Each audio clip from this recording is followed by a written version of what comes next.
సొంత కొడుకు.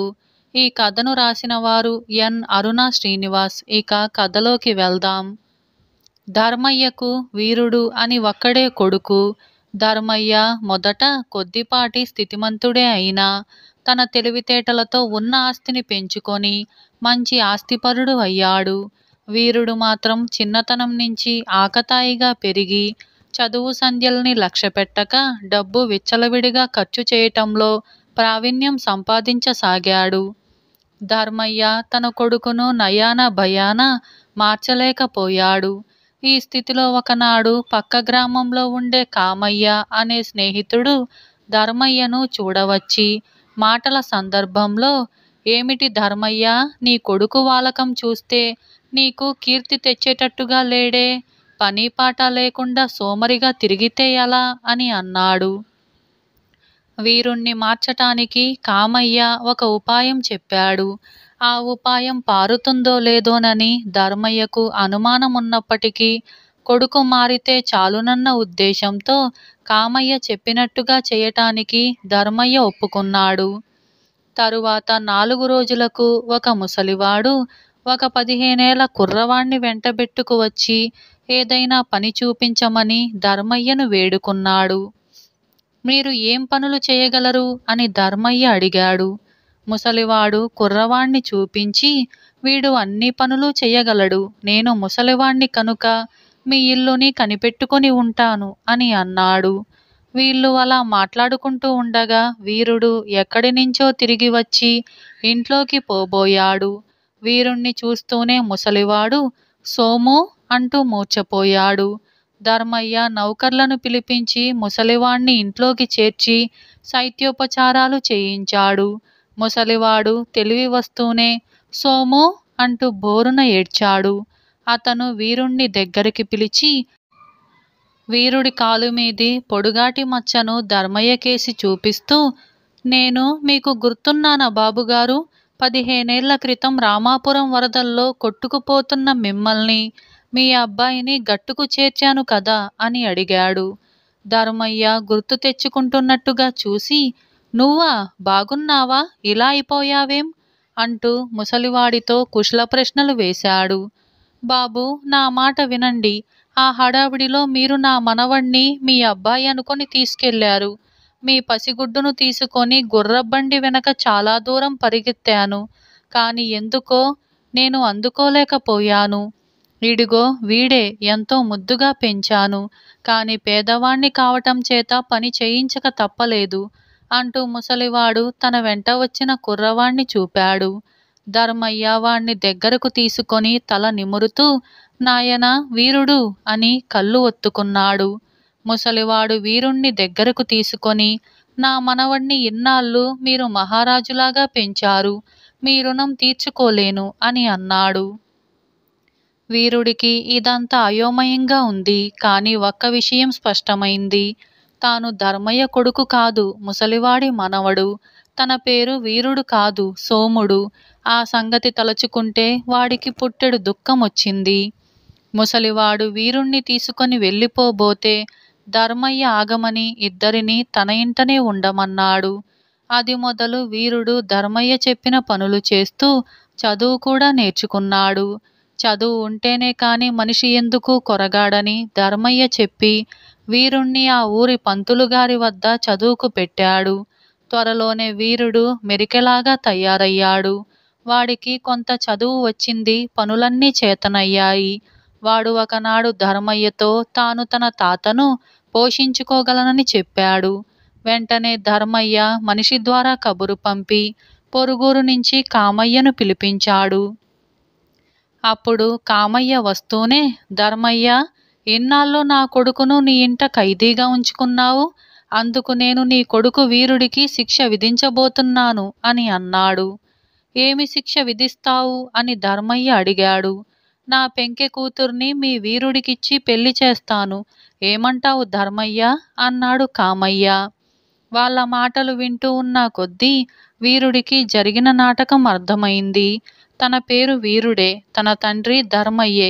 ముసలివాడి వెంట వచ్చిన కుర్రవాడు కామయ్య కొడుకు. తనను ఒక మనిషిని చేయటానికి గాను ఇద్దరూ కూడబలుక్కొని ఈ నాటకం ఆడారు. వీరుడు తండ్రి కాళ్ళ మీద పడి, నాన్నగారు నన్ను క్షమించండి, ఇంకెన్నడూ నన్ను వేరు చేయకండి అని అన్నాడు. ఇలా సొంత కొడుకు అనే ఈ కథ సమాప్తమైంది. అలాగే మరొక కథ తెచ్చిపెట్టుకున్న శాపం. ఇది బేతాళ కథ. ఇక కథలోకి వెళ్దాం. విసుగు చెందని విక్రమార్కుడు చెట్టు వద్దకు తిరిగి వెళ్ళి చెట్టుపైనుంచి శవాన్ని దించి భుజాన వేసుకొని ఎప్పటిలాగే మౌనంగా శ్మశానం కేసి నడవసాగాడు. అప్పుడు శవంలోని బేతాళుడు, రాజా, నీవు పడే ప్రయాస చూడగా శాపగ్రస్తుడివా అనిపిస్తుంది. అయితే నీవు మామూలు శాపగ్రస్తులలాగా కాకుండా మత్య రాజకుమార్తె అయిన మక్తామయిలాగా శాపాన్ని తెచ్చిపెట్టుకున్నవాడిలాగా కనిపిస్తున్నావు. శ్రమ తెలియకుండా ఉండగలందులకు నీకు ఆ రాకుమారి ముక్తామయి వృత్తాంతం చెబుతాను విను అంటూ ఈ విధంగా చెప్పసాగాడు. మత్స్యలోకపు రాకుమార్తె ముక్తామయి. ఆమె సాటిలేని సౌందర్యవతి. ఆమె సౌందర్యానికి విపశుడై ఫణీముఖుడనే నాగుడు ఆమెను పెళ్లాడగోరాడు. అయితే అతను బొత్తిగా వికారమైన రూపం కలవాడు. అందుచేత ముక్తామయి అతన్ని చూడటానికే అసహ్యపడింది. మా పిల్ల నిన్ను చేసుకోవటం అసంభవం, లేనిపోని ఆశలు మాను అని ముక్తామయి తల్లిదండ్రులు ఫణిముఖుడికి స్పష్టంగా చెప్పేశారు. కానీ ఫణిముఖుడి కోరిక తగ్గకపోగా మరింత అయింది. అతను ముక్తామయిని అపహరించుకుపోవటానికి కూడా ప్రయత్నించాడు. ఈ ప్రయత్నం కొనసాగకపోగా బయటపడి జలచరాలకన్నింటికీ తెలిసిపోయింది. ఆ తరువాత ఫణిముఖుడికి మత్స్యలోక ప్రాణులు శాంతి లేకుండా చేశాయి. ఆ బాధపడలేక ఫణిముఖుడు చంపా సరోవరం ద్వారా భూమిపైకి వచ్చి చేరి ఆ సరోవరం పక్కనే ఉన్న ఒక పుట్టలో నివాసం ఏర్పాటు చేసుకున్నాడు. ఫణిముఖుడు మత్స్యలోకాన్ని విడిచి వెళ్ళాక ముక్తామయికి మనస్సు కుదుట పడింది. అప్పటిదాకా ప్రాణాలు అరచేతబట్టుకొని ఫణిముఖుడు ఎటునుంచి వచ్చిపడి తనను అపహరించుకుపోతాడోనని భయపడుతూ ఉండిన ముక్తామయి ఇప్పుడు స్వేచ్ఛగా తిరగసాగింది. ఇలా సంచరిస్తూ ఒకనాడామె చంపా సరోవర మార్గాన భూలోకంలోని చంపారణ్యాన్ని చేరుకుంది. ఆమె అదివరకెన్నడూ భూలోకాన్ని చూసి ఉండలేదు. అందుచేత చంపారణ్య దృశ్యాలు ఆమెకు అతి విచిత్రంగాను వింత సౌందర్యంతో కూడినవిగాను కనిపించాయి. ముక్తామయి ఈ వింతలను చూడటంలో నిమగ్నురాలై ఉండగా పుట్టలో ఉన్న ఫణిముఖుడు ఆమెను సమీపించి, నా కోసం వచ్చావా, రా, నన్ను పెళ్లాడి ఇక్కడే ఉండిపో అని అన్నాడు. ఫణిముఖుణ్ణి చూడగానే ముక్తామయి కెవ్వున అరిచి చంపా సరోవరంలోకి దూకటానికి ప్రయత్నించింది. కానీ ఫణిముఖుడు ఆమెను సరోవరాన్ని సమీపించనివ్వలేదు.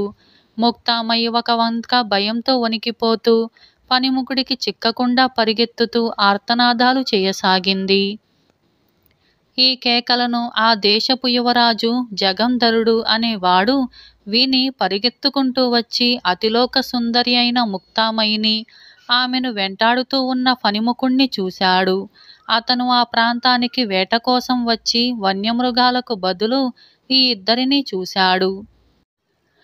ముక్తామయి అతన్ని చూసి పరిగెత్తుకుంటూ వచ్చి, ఈ దుర్మార్గుడు నన్ను వెంటపడి తరుముతున్నాడు, వీణ్ణి చంపి నన్ను కాపాడండి అని అన్నది. అతి సాహసి అయిన జగంధరుడు కత్తి దూసి ఫణిముఖుడిపై కలియబడి అతని తలపై బలంగా ఒక్క దెబ్బ కొట్టాడు. ఈ అవకాశం చూసుకొని ముక్తామయి సరోవరంలోకి దూకి తల పైకి పెట్టి జరిగేదంతా చూస్తుంది. జగంధరుడు కొట్టిన దెబ్బకు ప్రాణాలు వదులుతూ ఫణిముఖుడు, నాకు భార్యవు కావటానికి నిరాకరించింది చాలక పని పెట్టుకొని నేనున్న చోటికి వచ్చి నన్ను రెచ్చగొట్టి ఈ రాజకుమారుడి చేత నన్ను చంపించావు కనుక ఇతని కారణంగా నువ్వీ లోకంలో అడుగుపెట్టిన మరుక్షణం శిల అయిపోదువుగాక అని ముక్తామయిని శపించి చచ్చిపోయాడు. ఈ మాటలను వింటూనే ముక్తామయి సరోవరంలో మునిగి తిన్నగా తన లోకానికి వెళ్ళిపోయింది. ఈ సంఘటన జగంధరుడు గమనించలేదు.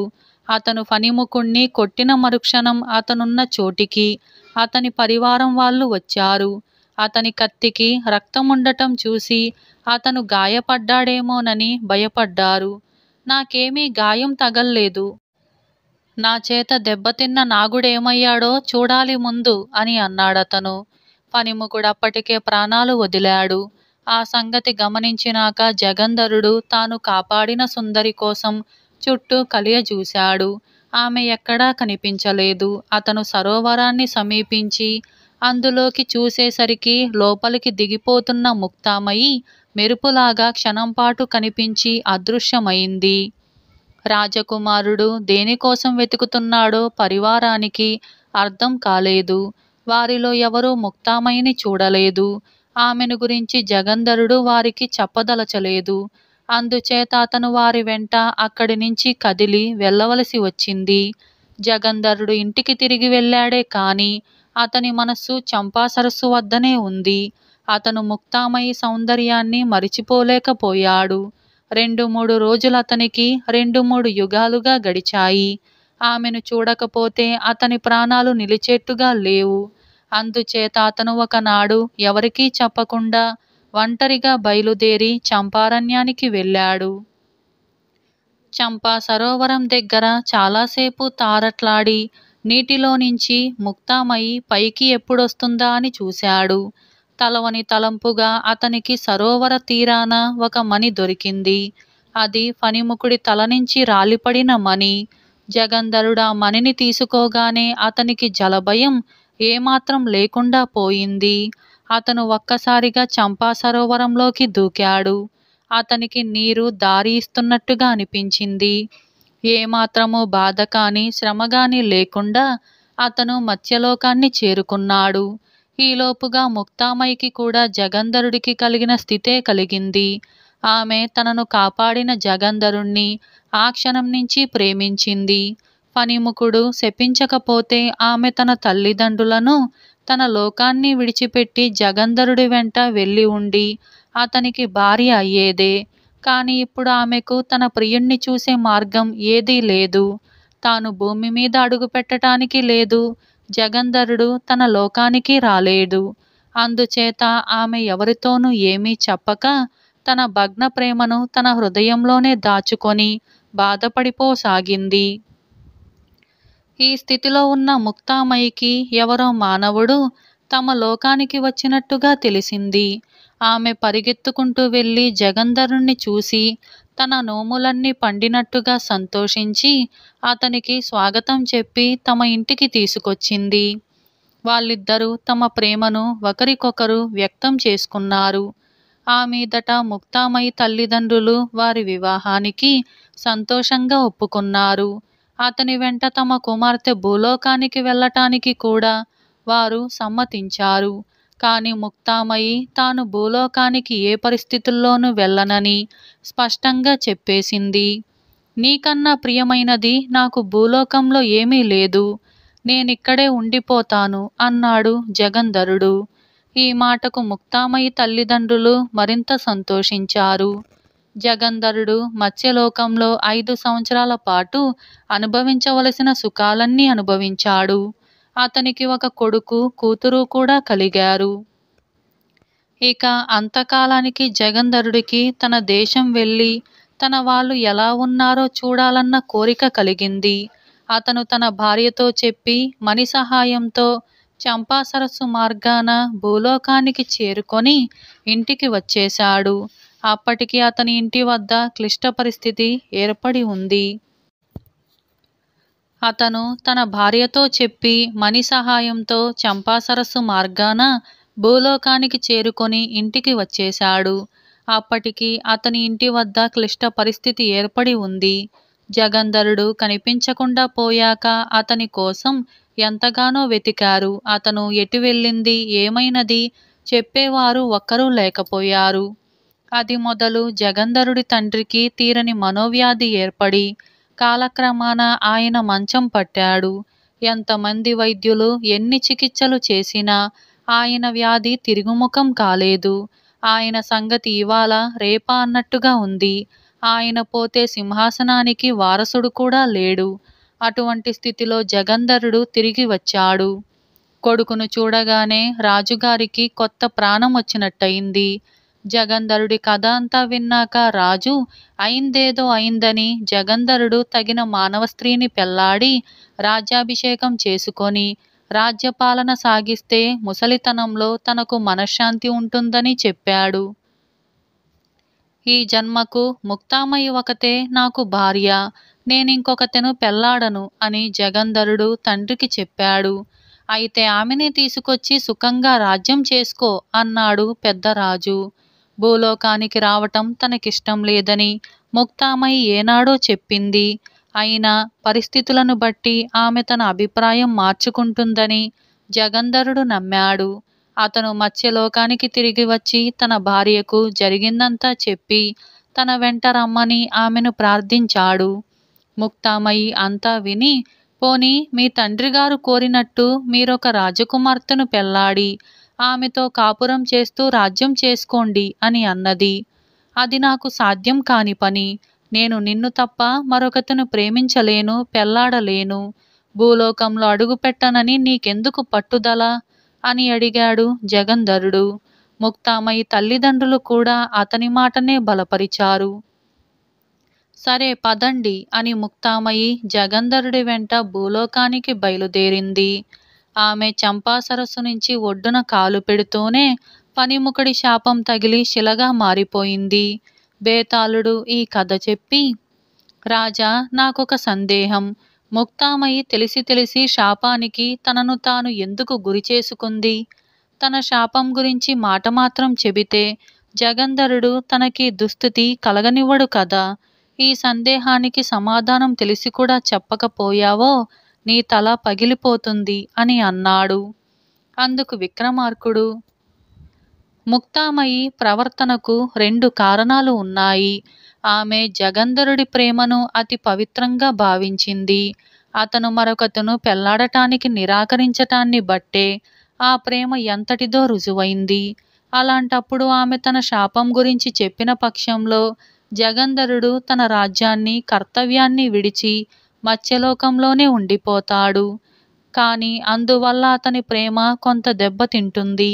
ప్రేమ కోసం తన కర్తవ్యాన్ని తోసిపుచ్చానన్న భావం అతన్ని తప్పక భావిస్తుంది. అతను తన ధర్మం నెరవేర్చటానికి ఆ ప్రేమ అడ్డం రాకుండా చూడాలంటే తను శాపానికి గురి కావటం కన్నా మరొక మార్గం లేదు. ఇది ఒక కారణం. ఇక మరొక కారణం ఏమంటే, ముక్తామయ్య 5 ఏళ్ల పాటు తన భర్త ప్రేమను చవిచూసింది. దాని ఫలితంగా 2 పిల్లలను కూడా కన్నది. ఇంకా 1000 ఏళ్ళు జగంధరుడితో కాపురం చేసినా ఆమె కొత్తగా పొందే అనుభూతి ఏమీ ఉండదు. అందుచేత కూడా ఆమె శాపగ్రస్తురాలు కావటానికి సిద్ధపడింది అని అన్నాడు. రాజుకి ఈ విధంగా మౌనభంగం కలగగానే బేతాళుడు శవంతో సహా మాయమై తిరిగి చెట్టెక్కాడు. ఇలా తెచ్చిపెట్టుకున్న శాపం అనే ఈ కథ సమాప్తమైంది. అహంకారం మణిగింది. ఈ కథను రాసిన వారు కాపుగంటి త్రినాథ విజయ్ కుమార్. ఇక కథలోకి వెళ్దాం. అవంతినగర ఆస్థానంలో హరనాథ శాస్త్రి, గురునాథ శాస్త్రి అని 2 పండితులు ఉండేవారు. తమలాంటి తెలివితేటలు గలవాళ్ళు ఎక్కడా లేరని వారికి వల్లమాలిన గర్వం. వాళ్ళు ఎప్పుడూ ఇతరులను అవహేళన చేసి అవమానిస్తూ ఉండేవారు. కళింగపుర ఆస్థానంలో సుగుణ శర్మ అనే పండితుడు ఉండేవాడు. ఆయనకు గల పాండిత్యము, తెలివితేటలు అపారమైనవి. ఆయన ఖ్యాతి దేశదేశాలా పాకింది. సుగుణ శర్మను గురించి విన్న హరనాథ, గురునాథ శాస్త్రులు అతన్ని పరీక్షకు పెట్టి ఓడించి అవమానించాలని, అందువల్ల తమ ఖ్యాతి మరింత పెరుగుతుందని అనుకున్నారు. వాళ్ళిద్దరూ తమ రాజుగారి అనుమతితో కళింగ చక్రవర్తి ఆస్థానానికి వచ్చి, మహారాజా, మేము అవంతినగర ఆస్థాన పండితులము. తమ ఆస్థానంలో సుగుణ శర్మ అనే పండితుడు ఉన్నాడట. ఆయన్ను జయించటానికి వచ్చాము అని అన్నారు. చక్రవర్తి అనుమతితో సుగుణ శర్మ, నేను పాండిత్యంలో అంత గొప్పవాణ్ణి కాను. అయినా మీరు కోరుతున్నారు కనుక మీ ఇద్దరిని వేరువేరుగా ఒక చిన్న ప్రశ్న వేసి పరీక్షిస్తాను. దానికి మీరు సరైన సమాధానం ఇవ్వగలిగితే నాకన్నా మీరు గొప్పవారని ఒప్పుకుంటాను అన్నాడు హరనాథ గురునాథులతో. మర్నాడు సభలో పరీక్ష ఏర్పాటైంది. పరీక్షలో తమ ఆస్థాన పండితుడు గెలుస్తాడో ఓడుతాడో చూడాలని సభకు జనం గుంపులు గుంపులుగా వచ్చారు. సుగుణ శర్మ ఒక రాతికి దారం కట్టి దాన్ని ఒక కర్రకు వేలాడగట్టాడు. ఆ రాతికే మరొక దారం కట్టి దాన్ని కిందికి వేలాడనిచ్చాడు. తరువాత హరనాథ శాస్త్రిని సభలోకి రమ్మన్నారు. ఆయన వచ్చి సుగుణ శర్మ పక్కనే కూర్చున్నాడు. అప్పుడు ఆయనతో సుగుణ శర్మ, శాస్త్రిగారు, ఈ రాతికి పైన కింద దారాలు ఉన్నాయి కదా, నేనిప్పుడు కింది దారం పట్టుకొని లాగబోతున్నాను. లాగినప్పుడు కింది దారం తెగుతుందో పై దారం తెగుతుందో చెప్పగలరా అని అన్నాడు. పై దారం తెగుతుంది అని హరనాథుడు తడువుకోకుండా చెప్పాడు. సుగుణ శర్మ కింది దారాన్ని పట్టుకొని విసురుగా లాగాడు. హరనాథుడు చెప్పినట్టుగా పైదారం తెగక కింది దారమే తెగింది. హరనాథుడు ఆశ్చర్యపోయాడు. చూశారా, మీరు ఓడిపోయారు. మీరు వెళ్ళి హరనాథ శాస్త్రి గారిని పంపండి. ఆయన్ని కూడా పరీక్షించి చూస్తాను అన్నాడు తడబాటుగా సుగుణ శర్మ. హరనాథుడు గురునాథుడి దగ్గరకు వెళ్ళి జరిగిందంతా చెప్పి, బాగా ఆలోచించకుండా పైదారం తెగుతుందని చెప్పి నేను ఓడిపోయాను. నువ్వైనా కింది దారం తెగుతుందని చెప్పి గెలిచి మన పరువు నిలబెట్టు అని అన్నాడు. ఈ లోపల సుగుణ శర్మ తెగిపోయిన దారాన్ని విప్పదీసి రాతికి మరొక దారం కట్టి కిందికి వేలాడేటట్టుగా చేశాడు. గురునాథుడు సభలోకి వచ్చి సుగుణ శర్మ పక్కన కూర్చున్నాడు. హరనాథుణ్ణి అడిగినట్టే గురునాథుణ్ణి కూడా సుగుణ శర్మ అడిగాడు. కింది దారమే తెగుతుంది అన్నాడు గురునాథుడు. అప్పుడు సుగుణ శర్మ తనలో తాను నవ్వుకొని కింది దారం పట్టుకొని నింపాదిగా లాగసాగాడు. కొంతసేపటికి రాతికి పైన ఉన్న దారం తెగి రాయి దబీమంటూ కింద పడిపోయింది. రాజుగారితో పాటు సభలోని వారందరూ ఆశ్చర్యపోయారు. సుగుణ శర్మ గురునాథునితో, ఇంత చిన్న విషయంలో మీరిద్దరూ ఓడిపోయారు. మీ పాండిత్యం సంగతి నాకు తెలీదు. మీరు గొప్ప పండితులే కావచ్చు, కానీ మీకు విజ్ఞానం తక్కువ, అహంకారం హెచ్చు. అందుకే పిలవకుండా పెట్టకుండా ఎరగని వారిపైకి పోటీలకు వస్తున్నారు. ఇక ముందు ఇలాంటి పనులు చేసి అవమానాలు పాలు కాకండి అని మెత్తగా చివాట్లు పెట్టి పంపేశాడు. సుగుణ శర్మ ఒకసారి కింది దారాన్ని ఒకసారి పై దారాన్ని ఎలా తెంచాడో కళింగ చక్రవర్తికి అర్థం కాలేదు. కానీ రహస్యం ఏమిటో చెప్పమని ఆయన సుగుణ శర్మను అడిగాడు. దానికి సుగుణ శర్మ, అది చాలా చిన్న చిటుకు మహారాజా. ప్రతి వస్తువుకు ఒక విధమైన జడత్వం సహజంగా ఉంటుంది. మొదటిసారి నేను కింది దారాన్ని విసురుగా లాగాను. రాతిని మోసే దారానికి అది వరకే కొంత బిగువు ఉన్నప్పటికీ నేను కింది దారాన్ని లాగటం చేత దాని బిగువు హెచ్చేలోపుగానే కింది దారం తెగిపోయింది. రెండవసారి కింది దారాన్ని నింపాదిగా లాగాను. కింది దారానికి తెగేటంత బిగువు వచ్చే లోపల రాతిని మోస్తున్న పైదారం బిగువు తెగేదాకా పెరిగింది. దీన్ని ఎవరన్నా చేసి చూడవచ్చు అని అన్నాడు. రాజు సుగుణ శర్మ యుక్తికి మెచ్చి ఆస్థానం పరువు కాపాడినందుకు ఆయనకు మంచి బహుమానం ఇచ్చాడు.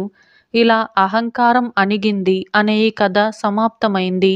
అలాగే మరొక కథ, మాయదారి మంత్రగాడు. ఈ కథను రాసిన వారు ఎం కామేశ్వరరావు. ఇక కథలోకి వెళ్దాం. ఒక గ్రామంలో ఇద్దరు అన్నదమ్ముళ్ళు ఉండేవారు. వాళ్ళు నిరుపేదలు. అన్న శరీర శ్రమ ఎంతైనా చేయగలడు, కానీ ఏమంతా తెలివిగలవాడు కాడు. తమ్ముడికి రాని పని అంటూ లేదు. వాడు చాలా చురుకైనవాడు. బ్రతుకు తెరువు కోసం వాళ్ళు తమ గ్రామాన్ని విడిచిపెట్టి రాజధానికి చేరుకున్నారు. మర్నాడు రాజుగారి వద్దకు వెళ్ళి పని అడుగుతానని అన్న పెందలాడే బయలుదేరాడు. సాయంకాలానికల్లా తిరిగిరా అని తమ్ముడు అన్నను హెచ్చరించాడు. అన్న వెళ్ళేసరికి రాజుగారు ఉద్యానవనంలో పచార్లు చేస్తున్నాడు. ఆయన అన్నను చూసి, ఎవరు నువ్వు, నీకు ఏం కావాలి అని అడిగాడు.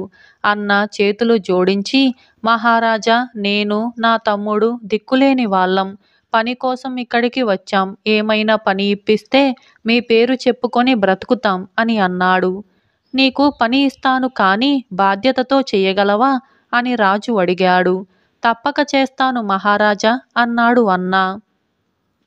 రాజు అతన్ని మందిరానికి తీసుకుపోయి ముచ్చటైన తెల్ల మేకపిల్లను చూపించి, దీన్ని తీసుకుపోయి అడవి అంతా తిప్పి సూర్యాస్తమయం అయ్యే లోపున తెచ్చి నాకు అప్పగించాలి. ఒకటి గుర్తుంచుకో, తూర్పున ఉన్న గుట్టను మాత్రం దాటవద్దు. నేను చెప్పినట్లుగా అక్షరాలా చేయకపోతే తీవ్రంగా శిక్షిస్తాను అని అన్నాడు.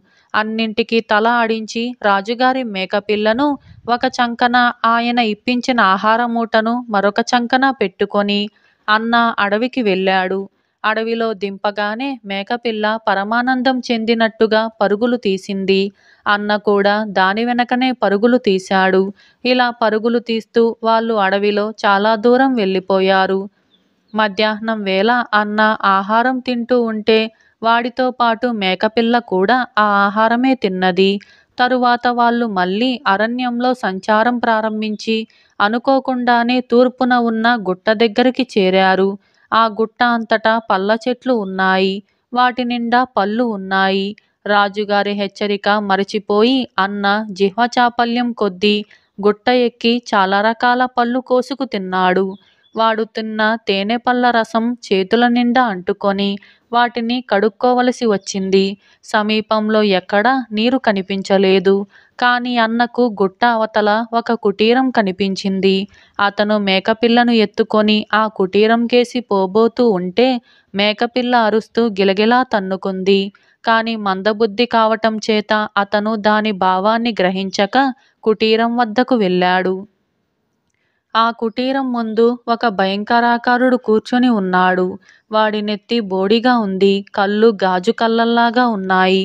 వాడికి జానెడు గడ్డముంది. వాడి పక్కన పచ్చి మేక మాంసం ముక్కలు, వాటిని గుచ్చి కాల్చటానికి ఒక ఇనుప ఊచ ఉన్నాయి. వాడు కుంపటి రాజేసే ప్రయత్నంలో ఉన్నాడు. వాడు అన్నను చూసి, రారా కుర్రాడా, కాస్త కుంపటి రాజేసిపో అని అన్నాడు. నేను చీకటి పడే లోపల తిరిగిపోవాలి. నీళ్లు దొరుకుతాయేమోనని వచ్చాను అన్నాడు అన్న. మేకపిల్ల మాత్రం గొంతు చించుకొని అరుస్తూ కాళ్ళు విపరీతంగా తన్నుకుంటుంది. ఆ భయంకరాకారుడు లేచి వచ్చి మేకపిల్ల చెవులు మెలేసి, ఇంకా నీ పొగరు తగ్గలేదటే అని అన్నతో, ఈ మేకపిల్లకు చాలా పొగరు. అది నీ మాట వినదు. దాన్ని ఆ కొట్టంలో పడేసి తలుపు మూసి నువ్వు కుంపటి రాజై, నేను నీకు నీళ్లు తెచ్చి ఇస్తాను అని అన్నకు ఒక కొట్టం చూపించి కుటీరంలోకి వెళ్ళిపోయాడు. అన్న విధిలేక మేకపిల్లను కొట్టంలో మూసిపెట్టి కుంపటి అంటించడానికి కూర్చున్నాడు. వాడికి ఆ పని చేత కాలేదు. అది అంటుకునేసరికి చీకటి పడింది. అప్పటికి వికారాకారుడు చెంబుతో నీళ్లు తెచ్చాడు. అన్న గబగబా తన చేతులు కడిగేసుకొని మేకపిల్లను తీసుకొని వెళ్ళిపోదామని కొట్టం తలుపు తెరిచేసరికి లోపల మేకపిల్ల లేదు. వికారాకారం గల ఒక ఆడమనిషి ఉంది.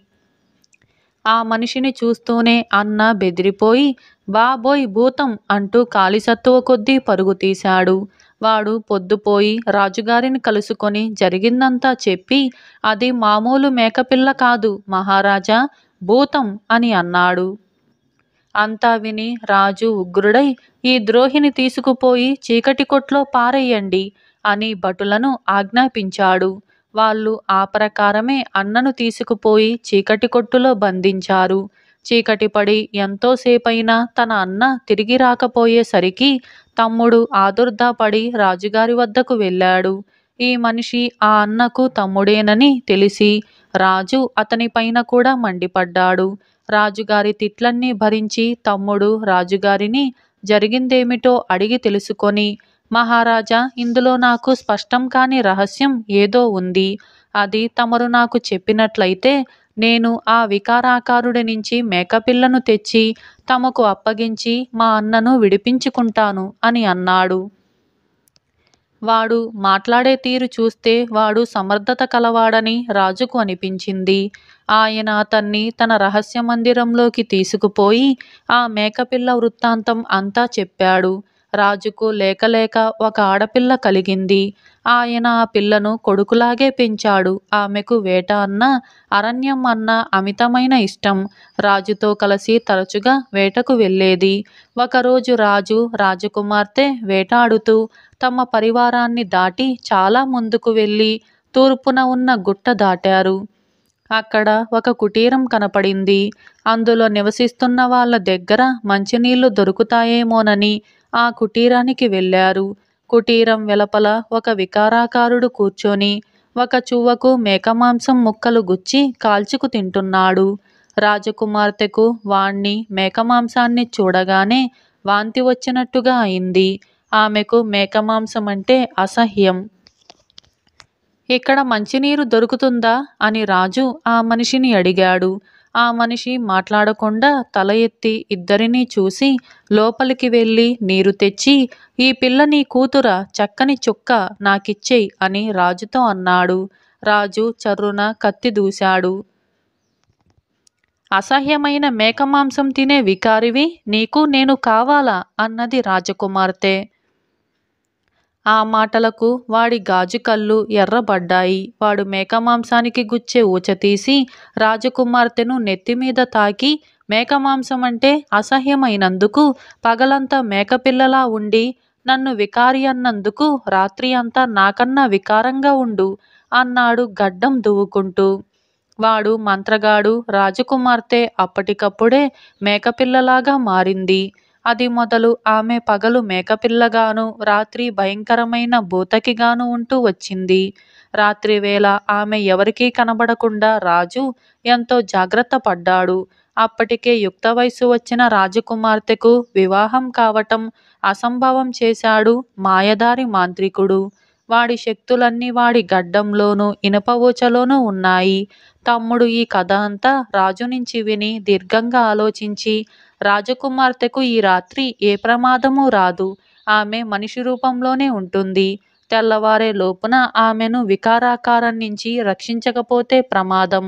నాకు తమరు ఇంత గుగ్గిలము, ఒక బలిసిన మేక ఇప్పించండి అన్నాడు రాజుతో. రాజు అలాగే చేశాడు. తమ్ముడు వాటిని తీసుకొని ఆ రాత్రే బయలుదేరి తూర్పుగట్టు అవతలికి వెళ్ళాడు. మంత్రగాడు కుటీరం ముందు కూర్చొని ఒక చేత్తో మాంసాన్ని కాల్చుతూ, రెండవ చేత్తో తాగుతూ మహదానందంలో ఉన్నాడు. తమ్ముడు వాడి ముందు మేకతో సహా ఆగి, మామా, మాంసం కంపు కొడుతుంది అని అన్నాడు. రారా అల్లుడు, ఎక్కడో నుంచి మేకను సంపాదించావే అన్నాడు మంత్రగాడు. నీకోసమే, నీకు మేకలంటే మహా రుచి కదా అన్నాడు తమ్ముడు. అయితే ఆలస్యం దేనికి, కొయ్యి, ఈ మాంసం చప్పగా ఉంది, సంకరజాతి మేక కాబోలు అన్నాడు మంత్రగాడు. అదే పొరపాటు, ఏ మేక మాంసమైనా రుచే, నీకు కాల్చటం చేతకాక మార్చేస్తున్నావు, ఇంకా రుచేముంటుంది, నేను కాల్చి చూపిస్తాను చూడు అన్నాడు తమ్ముడు. అయితే నువ్వు కాల్చి చూపించు, నేను కూర్చుంటా అంటూ మంత్రగాడు ఊచను తమ్ముడికిచ్చి తాను ఎడంగా కూర్చున్నాడు. తమ్ముడు ఆ ఊచకు ఒక పచ్చి మాంసం ముక్క గుచ్చి కాల్చసాగాడు. కొద్దిసేపట్లో అది మంచి వాసన కొట్టసాగింది. అల్లుడా, నిజంగా వంట తెలిసిన వాడివి నువ్వు, వాసన అలా ఉండాలి, ఆ ముక్క ఇట్లా పారేయ్ అన్నాడు మంత్రగాడు. తొందరపడకు, ఇంకా కొంచెం కావాలి, కాలాల్సింది ఇంకా ఉంది అంటూ కొద్దిసేపట్లో మంచి వాసన వచ్చేదాకా కాల్చాడు తమ్ముడు.